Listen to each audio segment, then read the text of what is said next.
Hello everybody, welcome back to episode number 7 of Adam the Server. I'm super excited for today's episode. It's going to be so great. What we're going to do tonight is we're going to make a ribeye steak. It's going to be a bone-in ribeye, one of my favorite things to cook. I'm going to do it serving it up style. I'm not going to do it chef style. It's going to be super easy to do for you at home.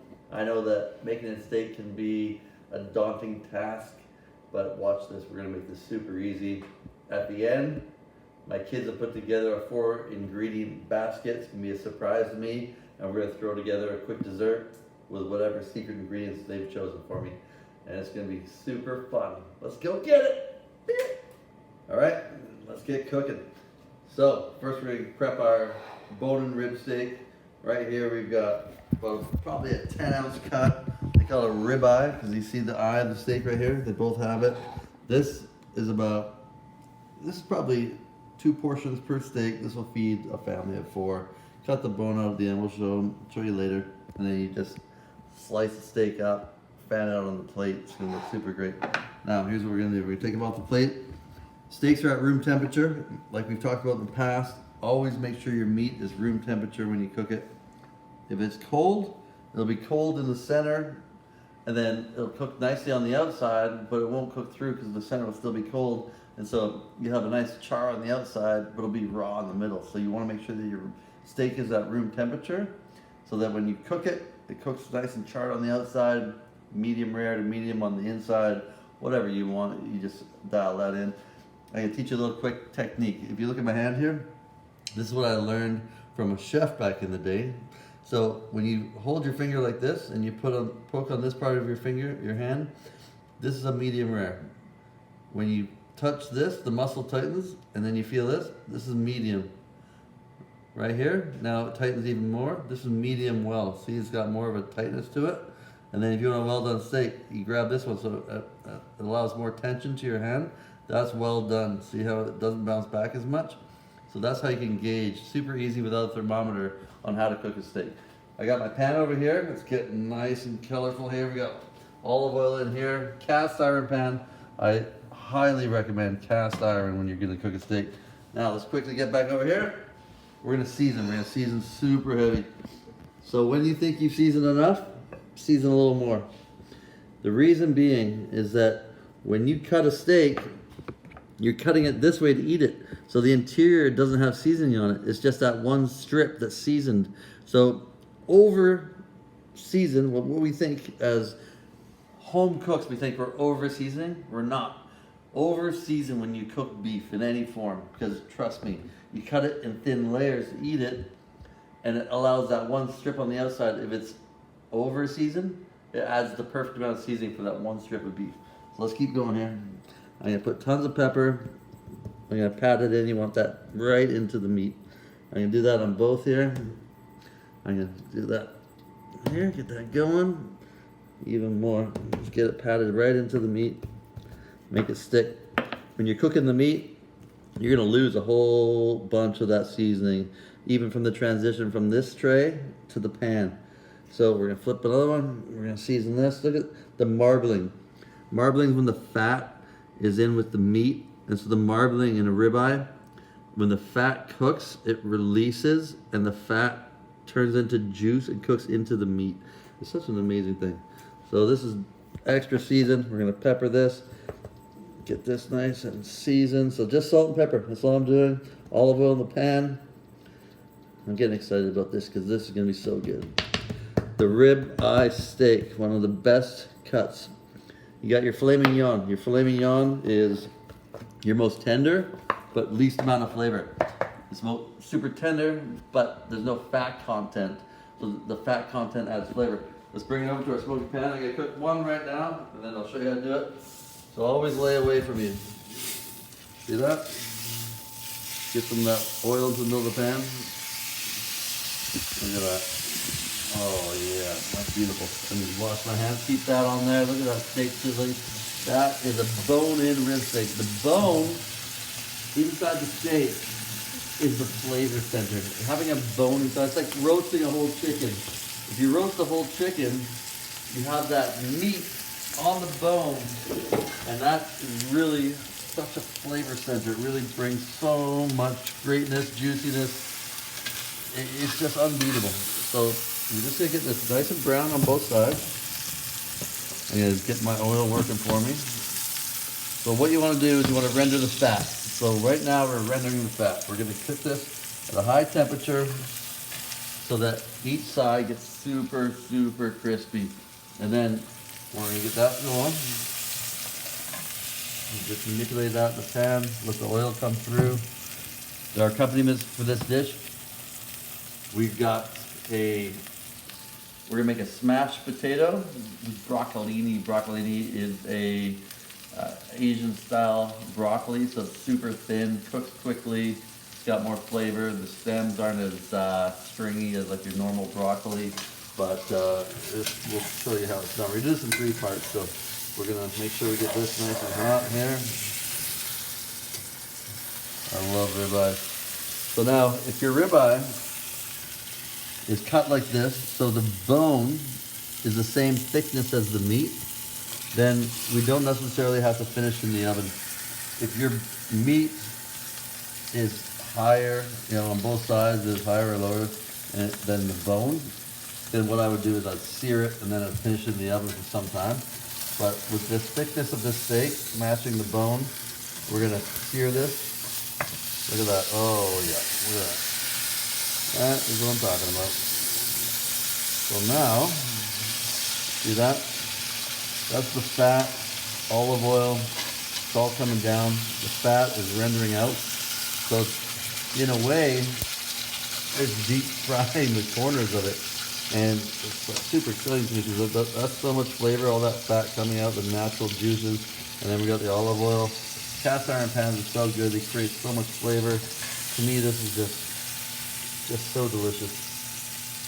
Now we're gonna give this another 30 seconds on this side. And then what I'm gonna do, once this side nice and charred, I'm gonna just start rendering down all the edges, all the fat on the outside. So in a few seconds here, I'm gonna turn this onto its side and just use the bone with your tongue and just get right on there like that. Look at that. See that? These are the edges. Get that on there. All that fat cooking down. So good, so beautiful.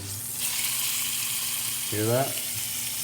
Remember we talked about that, and that's down to flavor. Flavor party right here. Now, we're gonna finish this off in 1 second with our thyme garlic butter. So at the end, you wanna always baste. So you wanna take your steak.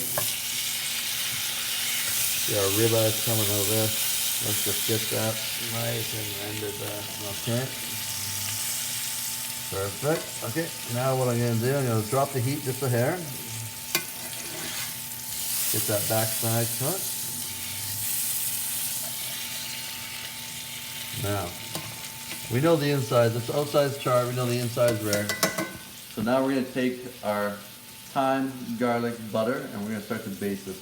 So this was at a medium to high heat. That's what creates the char. Now we're gonna baste it and then we're gonna let it rest. So, I'm gonna get my spoon. Looking so good. So I want the heat to drop just a hair, just below medium, and then I'm gonna take the butter. I'm gonna take a nice big dollop of butter here. I'm gonna put that in the pan. Just get off the heat for a second, just to let it cool down. Put it right there. Our garlic, our serving up garlic, which we've done in so many episodes. We're not dicing garlic. We're getting this tube and we're serving it up. We're making it nice and easy. No chef techniques, server techniques. I'm gonna put this right in the pan. Hear that? That's beautiful. I'm gonna take a touch of thyme. I'm not going to the store buying a sprig of thyme. I've got this thyme right here in my cupboard. You know, we do our dried herb. I'm gonna put that right on top like so. Now I'm gonna come back, spin this around. I'm gonna throw my butter down in here. Now, watch this. This is the best part. Now it's gonna get good. So we're gonna keep our steak at the top. Our garlic just got nice and toasty because the pan's hot. Now we got this brown butter coming here. Now watch what we're going to do. Brown butter, garlic, thyme. Now we're just going to do this. Baste. We're going to baste it. See that? What we're doing is imparting flavors and juice and glory into this meat. Look at that. See that froth, that foam? That's like a brown butter, thyme, garlic glaze. This is incredible. Look at that. Look at that. You know how good this is going to taste? So we got the natural fats coming out of the ribeye. That's why we chose the ribeye. You see the bone there? That's a flavor center. This is just going to impart just amazingness into this meat. This is going to be so delicious. We're going to cut this up into strips. We're going to serve it to our family, kind of like a roast beef almost. But we're doing it such a flavor style like this. So that's done. So I can touch it right now. I can feel it's still rare. I'm going to leave it in the pan for another few moments. And then I'm going to bring it out of the pan. And I'm going to leave it on my cutting board just to let it cool down. When you take it out of the pan, you never want to cut it right away. You have to let it rest for a minimum of 10 minutes. When you let it rest, the juices lock back into the meat. That's why you're searing the outside. When you sear the outside, it keeps the juices inside. And then when you let it rest, the juices stay within the meat. And then when you cut it, you don't want a whole puddle of juice on your cutting board. You want to make sure your cutting board is dry because the juices lock back into the meat. So we're done. The steak's done. We're going to take that out. We're going to put it on the cutting board. When I come back, I'm going to show you step number 2, which is making our smashed potatoes. Here we go. All right, here we go. Step number 2. This is smashed potatoes. So what I've got right here, I've boiled the potatoes already. So we got these little nuggets, little nuggy potatoes. We're going to take these. We've boiled them. All you need to do is take a knife and you go, hey, Mr. Knife, can you go through there without pressure? Yes, you can. That's how you tell. You do that. Right over there, we got our nice pan. It's about 4 tablespoons of olive oil. Again, we don't measure, but we're almost going to deep fry these. They're like little nugget hash brown style potatoes. So we got our oil heating up over here. Come back over here. Technique. Watch this little trick. So these are called smashed potatoes. You boil them, then you want to smash them. The reason why you smash them is so that they thin out, and then you've got texture when you fry them in the pan. So watch this. All we're going to do is put a plate on top of a plate. I'm going to push down the middle. Hear that? Crunchy crunch. See that? One single move. And watch this. Smashed potatoes. Now, I'm going to take these potatoes. I'm going to bring them over to my hot oil. And they're going to go just like this. Oh yeah. Here we go. Put them in slow. You don't want to burn yourself. Make sure it's sizzling though. You hear that? Let's go slowly. Spread them out. Get a little space on the pan. Take your nice ones like this. Like these are like the beauties. This one right here is a beauty. You get that soft flesh on the inside, and you get that nice crispy, like the bits, like the outside bit, the bits that stick out a little bit more will get crispier, and it just gets so delicious. I love it. You put a couple more in. You don't have to put them all. You're gonna put that many in. Now, we're just gonna let those get nice and crispy. They've not been seasoned at all. So, I'm gonna take my salt. I'm gonna just put a touch of salt while they're cooking and a touch of pepper. I like to do it while they're cooking, and I like to do it after they're done cooking. So, basically, we're just frying these potatoes. Look over here. We got our pan, so that's hot. So we're gonna just take a look at this. We got pan drippings right here. So garlic, thyme, butter, olive oil. I'm not throwing that out. I'm keeping that. Watch at the end. We're gonna finish our steak with a little bit of that on top. Now we've got this going. This is looking beautiful. Non-stick pan. Just gonna make sure these get nice and crispy. Give them about, I'd say about 2 to 3 minutes. They're about medium-high heat. And we're just going to flip them as we go. I'm going to go strictly deep fried technique. So olive oil in the pan, halfway up probably on the potato. Maybe not even halfway, a third of the way up on the potato. And then I'm going to fry them like this. I'm going to salt and pepper them after they're done. You make sure you salt and pepper them right when they come out of the pan. The heat and the seasoning will absorb into the product. So always season when you bring things out of the pan, like when you're frying. So we're gonna do that real quick here. And I'll come back to you in about 5 minutes because you don't need to watch this entire process. So in 5 minutes, we'll be back and we'll finish the broccolini, the potatoes, and we'll plate everything all at the same time. We'll be right back.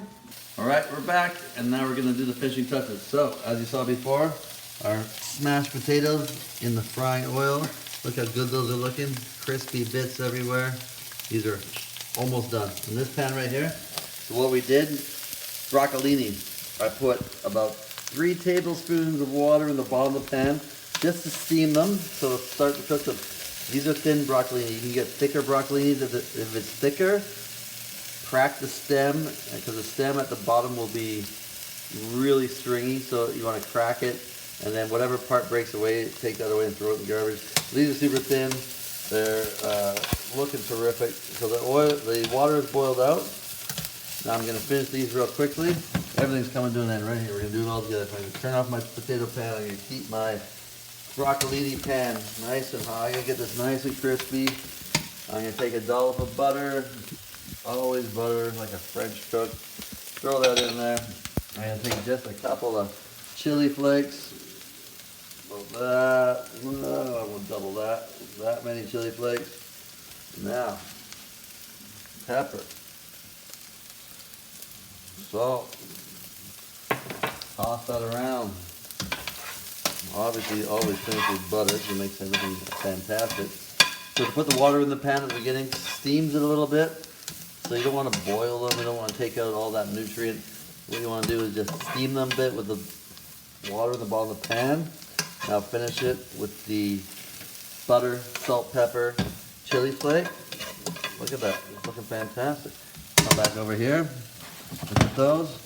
Perfect. We're going to put those on a towel to drain. Make sure you get every last scraping, crunchy bit out of that pan. That's gold right there. Now we're going to plate this dish up. There we go, right over here. I'm going to plate this dish for you. We got our broccolini.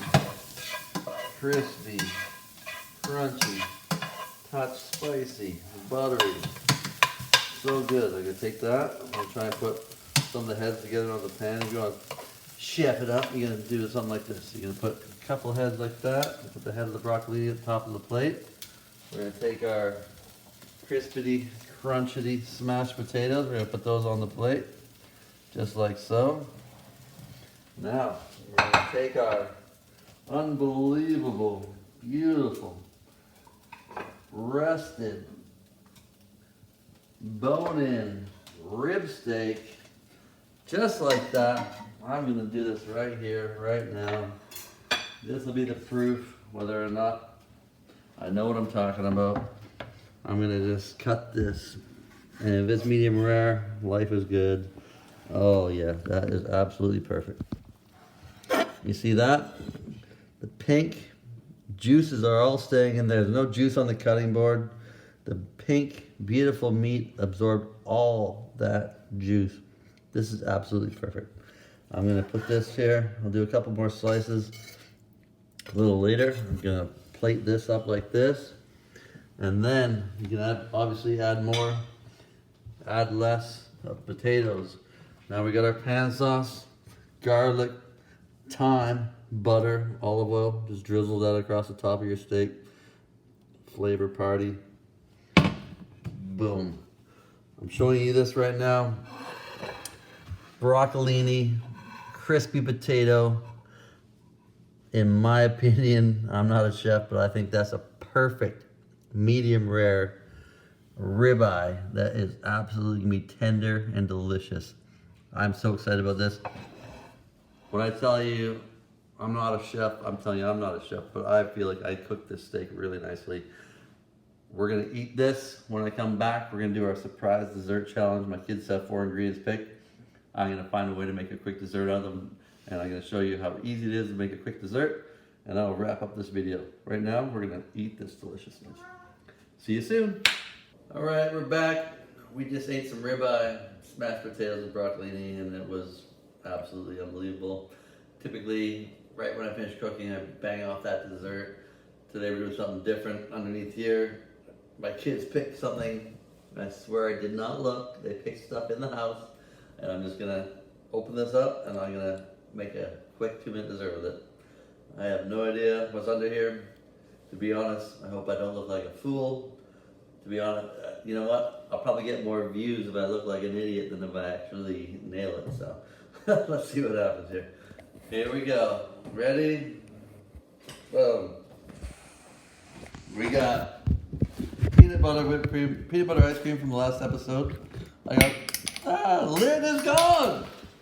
See, whenever we make desserts, things get hectic around here. I got raspberry jelly, I got lady fingers, and I am gonna get to work. Here we go. I'm gonna do this. I'm gonna take my lady fingers. I'm gonna get those. I'm going to take a bottle of wine. This has nothing to do with the lady fingers. Watch this.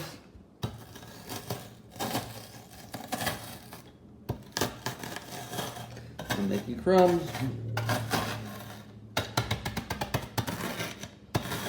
There's a bed of delicious cookie crumbs. Now I'm gonna grab 2 spoons. I'm gonna put the ice cream. Peanut butter chocolate, my favorite things. Now watch what I'm gonna do here. I'm gonna take this, I'm gonna make it, this is called a quenelle, when you make it go amongst the other spoons, so you make it, all the excess fell off, so it looks like a nice shape, like so. I'm gonna roll it in here. Now, let's melt it quick. Oh boy. Okay, I'm gonna rinse my hands off. I'm gonna grab a plate. On my plate, I'm gonna put a little bit of jelly. I got 2 minutes.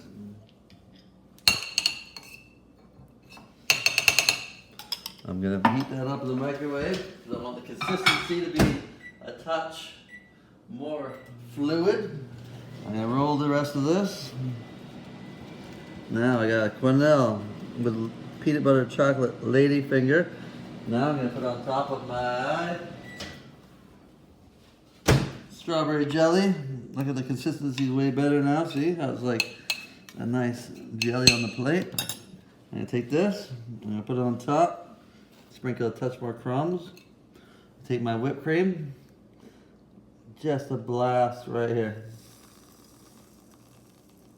Boom, just like that. Let me try it. I'm gonna try it right here.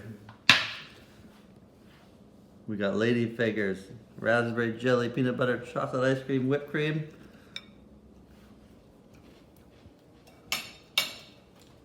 It's magnificent! Oh my God, I put that together without even thinking. That was a peanut butter and jelly sandwich dessert.